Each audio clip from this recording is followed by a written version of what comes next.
ভোটের শেষ লগ্নে প্রচারে গতি বাড়ল বিজেপি। দুর্গাপুর পূর্ব বিধানসভা কেন্দ্রে দলের প্রার্থী চন্দ্রশেখর বন্দ্যোপাধ্যায়ের সমর্থনে জোর কদমে রোড শো করলেন টলিউড অভিনেত্রী দেবস্মিতা বন্দ্যোপাধ্যায়। কাকসার আরাশি মন্দির থেকে শুরু হওয়া এই রোড শো শেষ হয় বাঁশকোপা এলাকায়।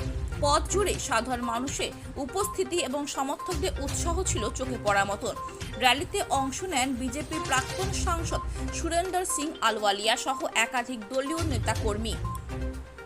রোড শো শেষে দেবস্মিতা বলেন, মানুষের কাছ থেকে ভালো সাড়া পাচ্ছি। এই সমর্থনে আমাদের আরও এগিয়ে যেতে অনুপ্রাণিত করছে। নির্বাচন ঘনিয়ে আসতেই দুর্গাপুর পূর্বে রাজনৈতিক উত্তাপ বাড়ছে, আর সেই আবহে প্রচারে বাড়তি জোর দিচ্ছে বিজেপি।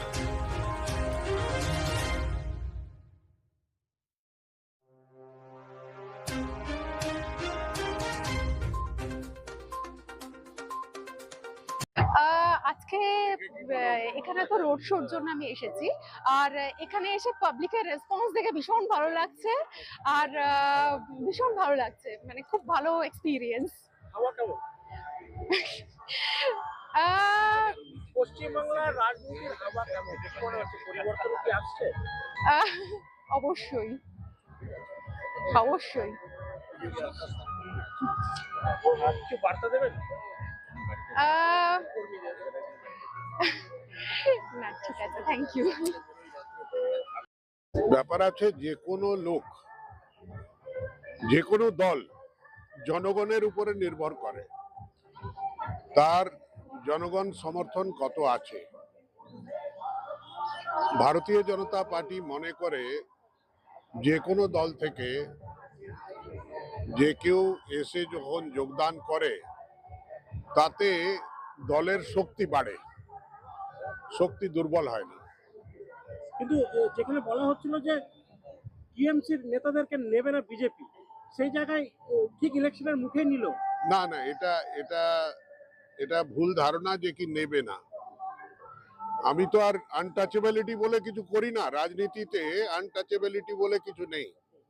যে কেউ আমার পার্টিতে জয়েন করতে পারে।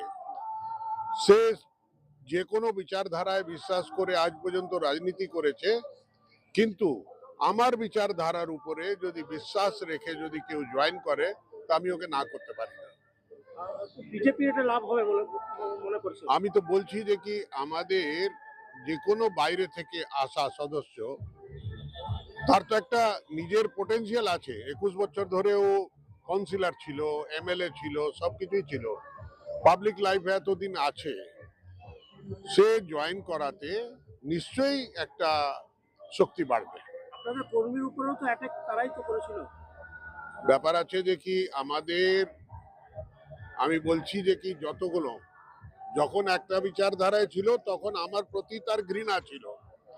এখন আমার বিচারধারাকে যখন ও মেনে নিচ্ছে তো আমার প্রতি তার স্নেহ প্রেম জাগছে, তো তাকে গ্রহণ করা এটা ধর্ম।